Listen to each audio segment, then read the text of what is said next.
Okay, verse 23. The Supreme Personality of Godhead, Sri Krishna, who has full potency, will personally appear as the son of Vasudeva. Therefore all the wives of the demigods should also appear in order to satisfy him. You know, these people, these demigods, are capable of appearing, I mean, obviously, in terms of what's been described here, just appearing at will, without at least too much difficulty. Otherwise, the Lord would not have said in a kind of simple way, just appear in the families of the demigod, of the yadus, just appear.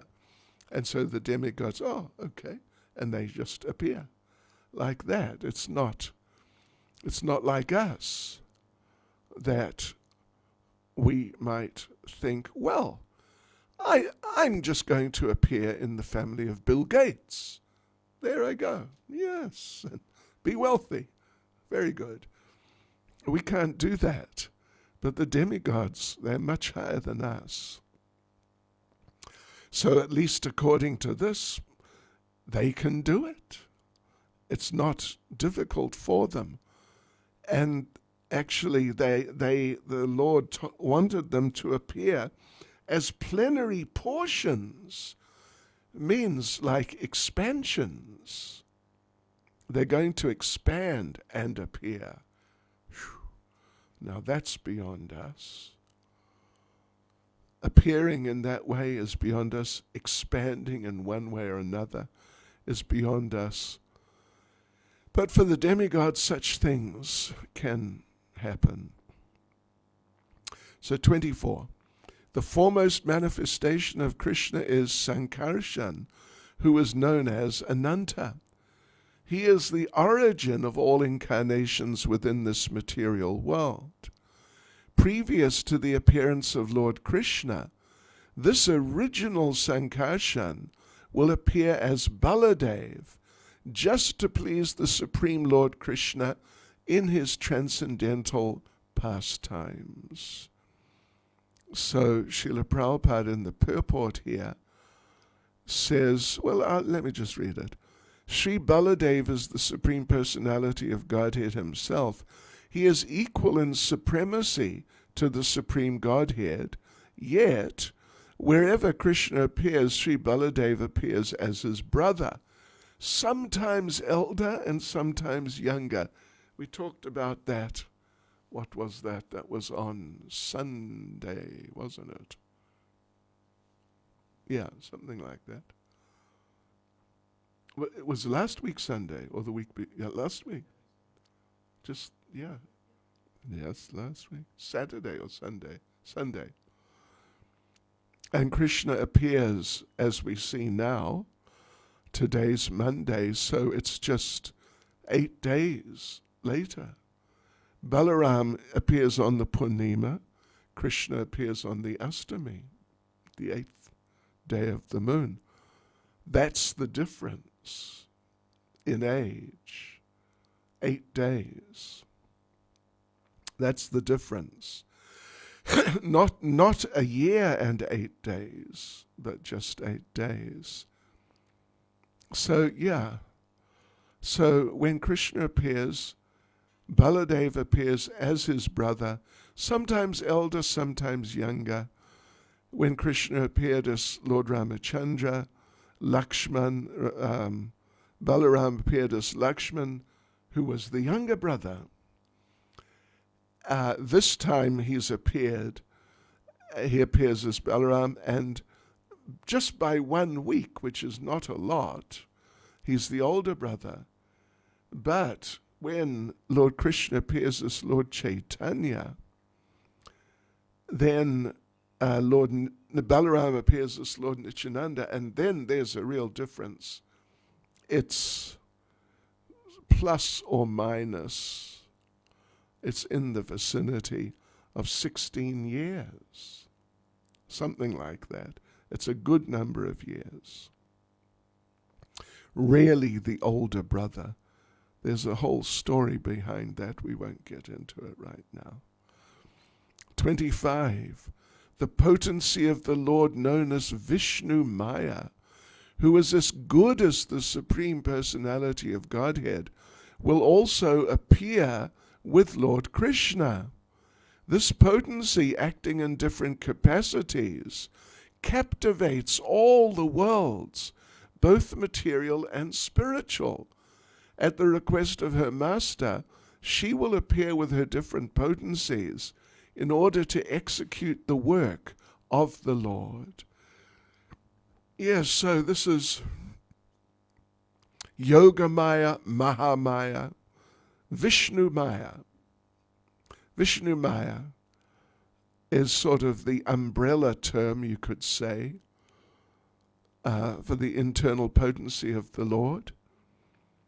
But in certain circumstances or certain ways of functioning, she appears as Yoga Maya, very transcendental, and connected with very transcendental happenings in the pastimes of the Lord. And in the material world, Mahamaya. Maya, of course, means illusion, that which is not. And Mahamaya means, literally, it just means the great illusion. The great illusion, that's what we're in. Or particularly the people in this material world. They're just in a great illusion that we are these bodies and this world is for our enjoyment. And God, if there is a God, which is, as far as they're concerned, pretty doubtful in so many cases. If there is a God, he's there just to fulfill our material desires, and otherwise, there's no point. So that's the great illusion, Mahamaya. But on the spiritual level, Maya is there, illusory.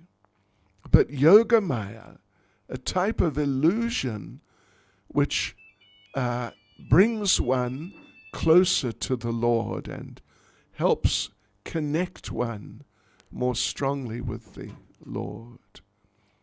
Okay, 26.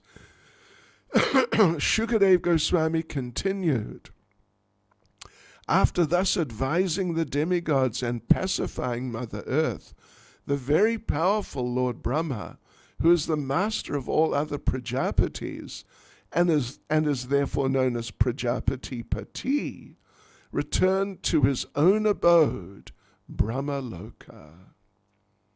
Yes. So let's see. Okay, well, let's just carry on. Formerly, Shurasena, the chief of the Yadu dynasty, had gone to live in the city of Mathura. There he enjoyed the places known as Mathura and Shurasena. Since that time, the city of Mathura has been the capital of all the kings of the Yadu dynasty. The city and district of Mathura are very intimately connected with Krishna, for Lord Krishna lives there eternally. This is famous. The second half, at least, of this verse is quite famous. That Mathura, it's not just that Krishna appeared there and, that was that. Then he was taken to Gokula within a very, very short period of time. And then he went to Vrindavan, and Mathura, well, he came back after some time. But then he went to Dwarka. He wasn't in Mathura such a long time when he came back. Not for a long time, because he went to Dwarka fairly shortly after. So therefore, people may think that Mathura is not so special like Vrindavan or like Dwarka, because Krishna spent the most time in Dwarka by far. But actually, as stated here, the city and district of Mathura are very intimately connected with Krishna, for Lord Krishna lives there eternally.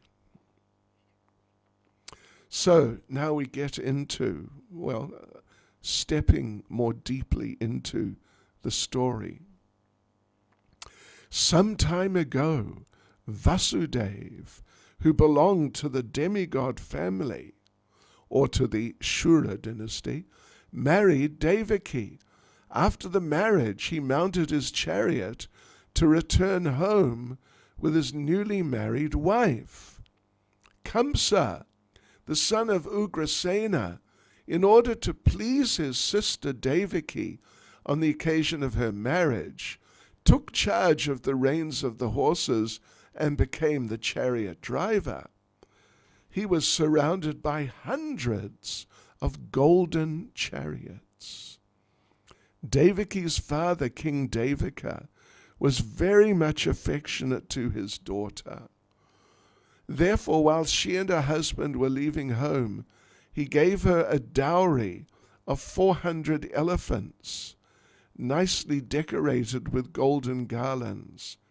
He also gave 10,000 horses, 1,800 chariots, and 200 very beautiful young maidservants, fully decorated with ornaments. Yes, so the dowry system, the term is used here. What's the term in the Sanskrit? Paribarham. But Prabhupada translates it as dowry.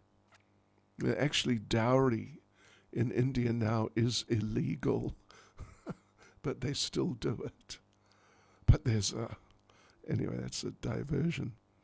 There's a lot of conflict, oh my gosh, over dowry, and people die. Yes, but Devaki's father, was he's a king. He's very wealthy. He gave her a dowry of 400 elephants. Maintaining elephants is not cheap. One time in the past, I don't know if Swarup Damodar Prabhu is aware of this. Are you aware? We thought of getting an elephant here. We did. We thought of getting, the idea floated around on and off for a while. We didn't do it because I don't think it's easy to get elephants, but it's very costly to maintain them. Yeah. It's really costly. Yes, but King Devaka gave Devaki 400 elephants, nicely decorated with golden garlands. Krishna, Krishna. Okay. Oh, beloved son Maharaj Parikshit, when the bride and bridegroom were ready to start, conch shells, bugles, drums, and kettle drums all vibrated in concert for their auspicious departure.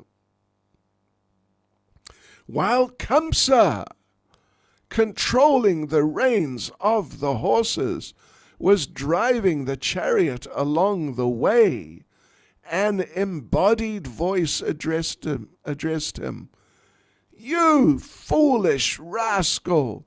The 8th child of the woman you're carrying will kill you." Whoa, Krishna, Krishna.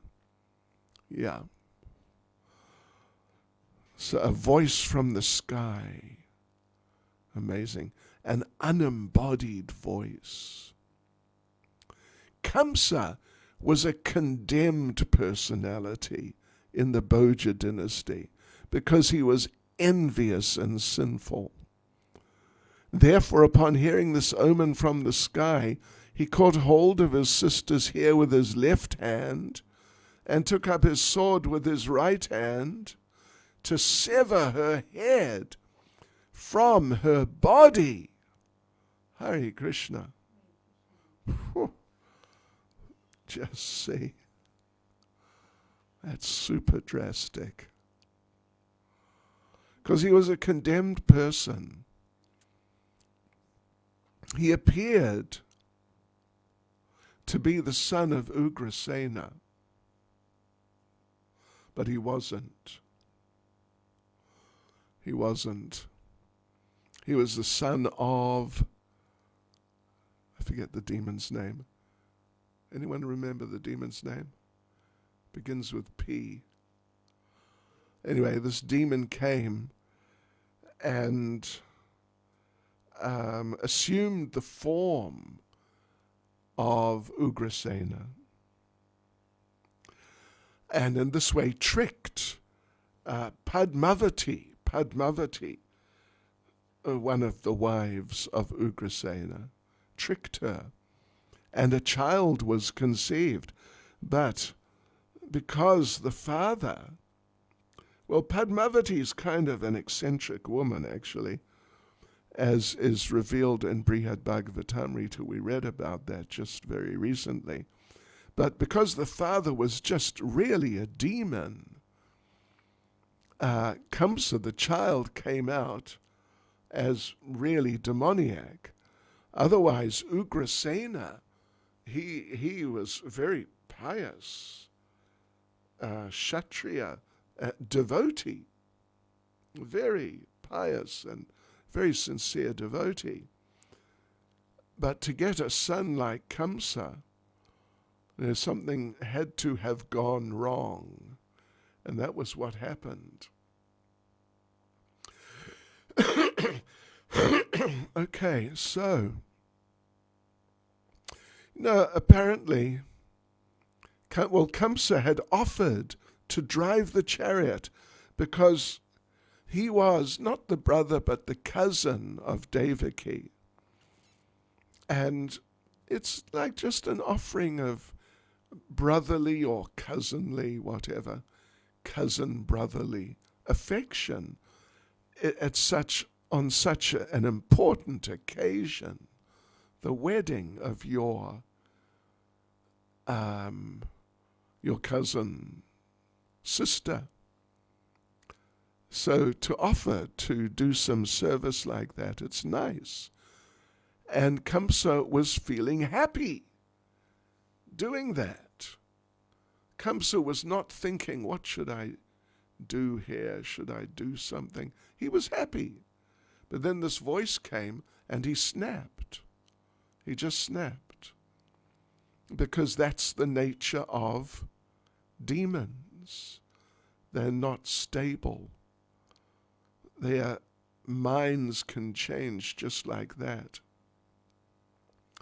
There was this one lady devotee in Liberia, what is it, kind of northwest Africa sort of place. And there was a revolution, and there were devotees there, led by one lady named Mother Haladni. And Haladni was a disciple of Srila Prabhupada, and I never met her, but I hear she was very sincere devotee and really trying to preach there.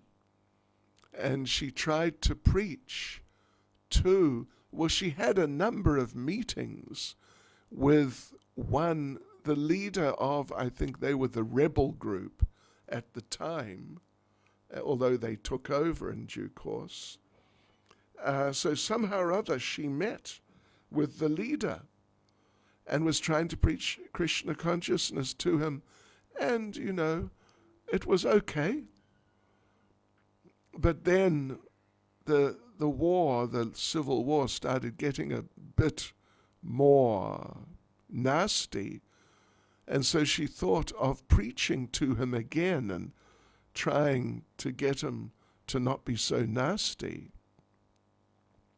So she went and preached to him again, and he killed her. And a couple of other devotees too. Just himself killed her with a machine gun. So demons, got to watch out for the demons. You can't depend. Prabhupada says here, before he'd been so affectionate that he was acting as his sister's chariot driver, its cousin sister. But as soon as he heard that his self-interest or his life was at risk, he forgot all affection for her and immediately became a great enemy. This is the nature of demons. No one should trust a demon, despite any amount of affection. Remember that, yeah. Because they can just flip just like that if their self-interest appears to be threatened. So now begins very important part and interesting part of the whole pastime. Kamsa is just about to try and kill her just like that. But Vasudeva intervenes. The newly wedded husband, who was a very astute person. He was a Kshatriya, but not a warrior Kshatriya. He was an advisor Kshatriya, a minister Kshatriya. So very intelligent and good at negotiating. Wanting to pacify Kamsa, who was so cruel and envious that he was shamelessly ready to kill his sister, the great soul Vasudeva, who was to be the father of Krishna, spoke to him in the following words. Vasudeva said, "My dear brother-in-law Kamsa, you are the pride of your family, the Bhoja dynasty, and great heroes praise your qualities. How could such a qualified person as you kill a woman, your own sister, especially on the occasion of her marriage?" Well, Vasudeva is, like we said, he's a minister. He's a Kshatriya, but the minister type of Kshatriya, not the warrior type of Kshatriya. So he's very good at speaking and getting people to accept his point of view and change people's minds like that. Very good at diplomacy. And therefore, he addresses Kamsa as my dear brother-in-law. You are the pride of your family. Great heroes praise your qualities. Well, actually, they don't, really, because he's a demon, and everybody knows he's a demon. The only people who praise him are either people who have no choice, otherwise they're going to be killed, or other demons. They're the only ones who praise him. And how could such a qualified person as you kill a woman? Easy. For Kamsa, no problem. I'm sure he had done it many times already, just, without a thought. Yeah. Kill his own sister. No problem if she gets in the way. Out she goes. Goodbye. But Vasudeva is being very diplomatic. Oh, great hero! Great hero. One who takes birth is sure to die, for death is born with the body. One may die today or after hundreds of years, but death is sure for every living entity. When the present body turns to dust and is again reduced to 5 elements, earth, water, fire, air, and ether, the proprietor of the body, the living being, automatically receives another body of material elements according to his fruit of activities. When the next body is obtained, he gives up the present body. So Vasudeva is preaching here. It's philosophy to try to influence Kamsa that it's just not a good idea to kill Devaki. Let's see how he does.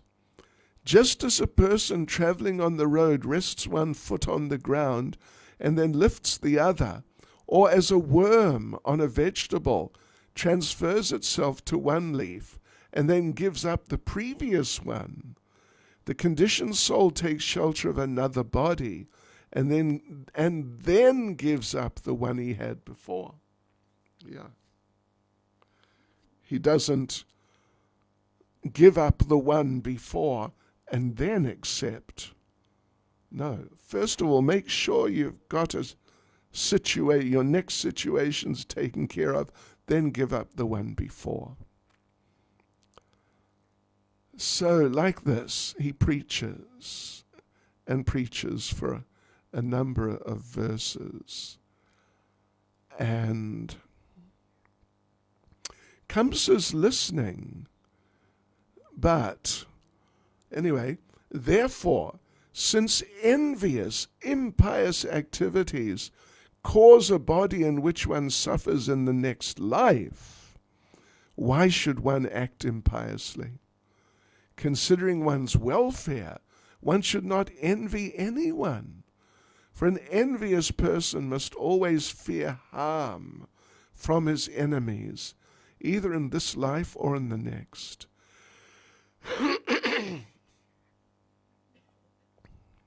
Yeah.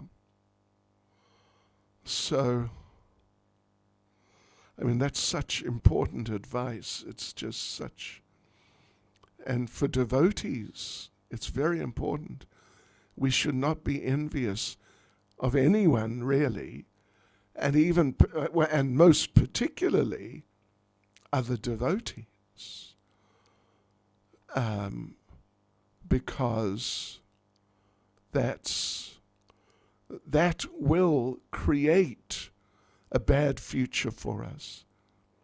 It'll be unpleasant because we'll be in a disturbed state of mind because we're envious. We don't like the person for this reason and that reason. So we will be disturbed now, and then we'll cause a bad future for ourselves. It's just, so being envious is just a big mistake all around. One has to learn forgiveness without just becoming sentimental and sort of useless. One has to learn forgiveness. Otherwise, in the name of, in your mind thinking, I'm right, he's wrong, I'm right, she's wrong, I'm right and they're wrong. In the name of that so-called being right, you just create like a poisonous situation for yourself. And you just cause harm you just poison yourself. And what's the point of that? Yes. So anyway, let's continue. As your younger sister, this poor girl Devaki is like your own daughter and deserves to be affectionately maintained. You are merciful. Anyway, he's clever. He's very clever. Because probably Kamsa thinks he is merciful, actually, although he could hardly be further from it. You are merciful, and therefore you should not kill her. Indeed, she deserves your affection.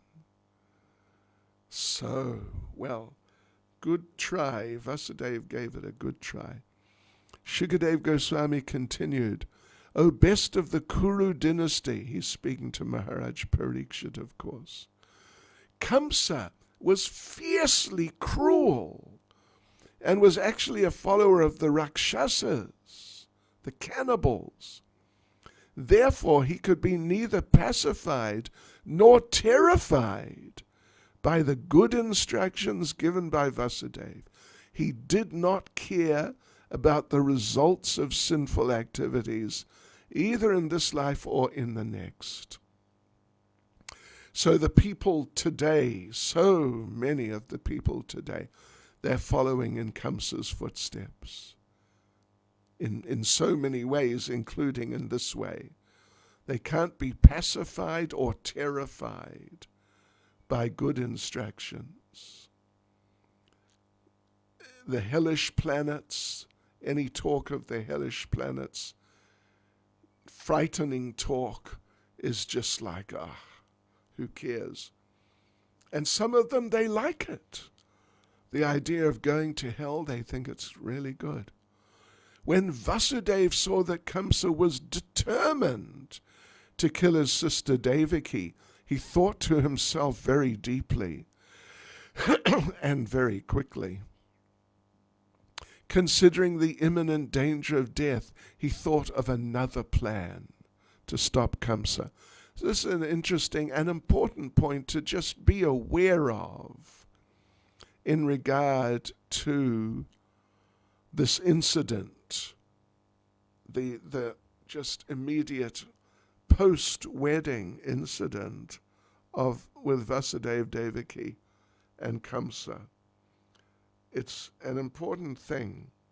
It's an interesting thing that Vasudeva's attempt to pacify Kamsa is in two parts. The first part he just finished now, trying to give good advice, watch out for your karma. Your karma's going to get you. Didn't work. Didn't work at all. So now he's going to try a different approach. Here's an interesting instruction. Listen to this. So this is Shukadev speaking. As long as he has intelligence and bodily strength, an intelligent person must try to avoid death. This is the duty of every embodied person. But if death cannot be avoided in spite of one's endeavors, a person facing death commits no offense. It's interesting, isn't it? We hear, of course, so much that we're not these bodies, and Krishna's preaching that in the beginning of Bhagavad Gita, we're all going to die, so it's not such a big deal. Death is not such a big deal. But here, according to Vasudeva, as long as you have intelligence and bodily strength, an intelligent person must try to avoid death. Don't just be sort of, I don't know, what would you say, complacent. Death, who cares? No. It is offensive to not try to avoid death. If you can try to avoid death, because this body's been loaned to you by Krishna. You got to look after it. And if you're negligent, who cares? Then you'll pay a price. It's sinful activity, it's offense. And we see that because he says, if death cannot be avoided in spite of one's endeavors, the person facing death commits no offense. But if death can be avoided, if you make some endeavors, then you must try to avoid it, because it's Krishna's body. And you have a duty to Krishna to avoid it, to avoid death, and look after the body in responsible ways. So Vasudeva considered, by delivering all my sons to Kamsa, who is death personified, I shall save the life of Devaki. Perhaps Kamsa will die before my sons take birth, or since he's already destined to die at the hands of my son, one of my sons may kill him.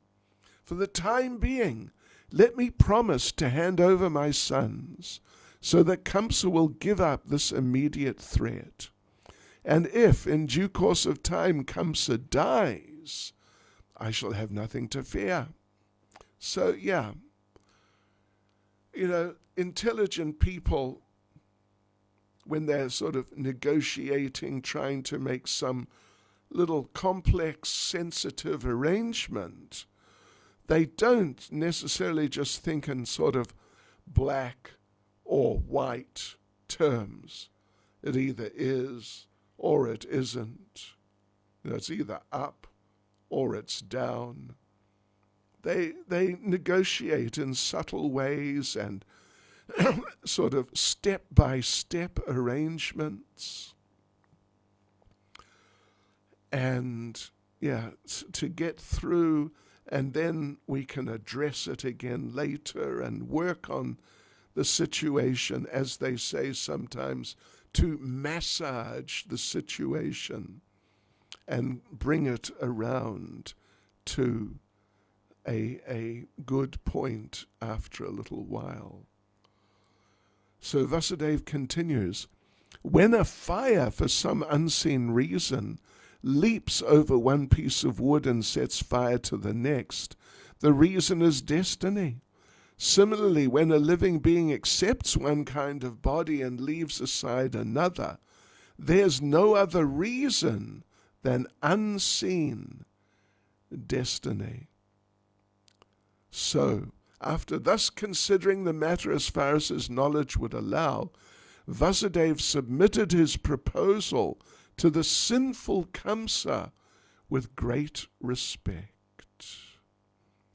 Vasudeva's mind was full of anxiety because his wife was facing danger, but in order to please the cruel, shameless, and sinful Kamsa, he externally smiled and spoke to him as follows. Vasudeva said, and just bear in mind, he's flattering. Have you heard what you call it, saying, flattery will get you nowhere? You heard that? Did you hear that? It's not true. It's definitely not always true. Sometimes it may be true, because it's the material world, you never know. But many times flattery will get you a long way. You'll be surprised how far it'll get you. When Sanatana Goswami was locked up in jail in Ramakeli, and he wanted to get out to join Lord Caitanya. So first of all, he gave the jail keeper money, and then he told him, I want to go to Mecca. I want to go on pilgrimage. You can appreciate that, can't you? And the man was, yeah, that's nice. And Sanatana told him, actually, you understand these things. Religion. You understand religion. You are a living saint. It wasn't quite true. He was the jail keeper. But the jail keeper went for it and let him go. Sanatana Goswami told him that just tell them that you let me out with all my chains on, because he was chained. And I went to pass stool, but then I jumped in the Ganges, and that was it. Just tell them that. So that's what he did. Shukadeva Goswami continued. Kamsa agreed to the logical arguments of Vasudeva, and having full faith in Vasudeva's words, he refrained from killing his sister. Vasudeva, being pleased with Kamsa, pacified him further, and entered his own house. Just see. So then every year, they had a child, not in jail yet. I mean, that's coming, but not in jail yet. And when the first one came, his name was Kirtiman. With great pain, Vasudev delivered his firstborn son, Kirtiman, into the hands of Kamsa. And here's an interesting verse. What is painful for saintly persons who strictly adhere to the truth? How could there not be independence for pure devotees who know the Supreme Lord as the substance? What deeds are forbidden for persons of the lowest character? And what cannot be given up for the sake of Lord Krishna by those who have fully surrendered at his lotus feet? That's really an amazing verse. The conditions of different devotees, different people. My dear King Parikshit, when Kamsa saw that Vasudev, being situated in truthfulness, was completely equipoised in giving him the child, he was very happy. Therefore, with a smiling face, he spoke as follows. "O Vasudev, you may take back your child and go home. I've no fear of your first child. It's the 8th child of you and Devaki I'm concerned with, because that is the child by whom I am destined to be killed." Vasudeva agreed and took his child back home, but because Kamsa had no character and no self-control, Vasudeva knew that he could not rely on Kamsa's word. So, devotees, what happened? What happened next? Tune in tonight and find out. Yeah, it all happened. Culminating in Krishna's actual appearance. Hare Krishna. Any comment or question?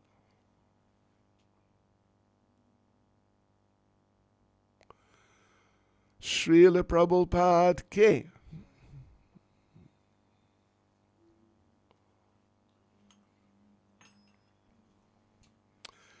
Hare Krishna.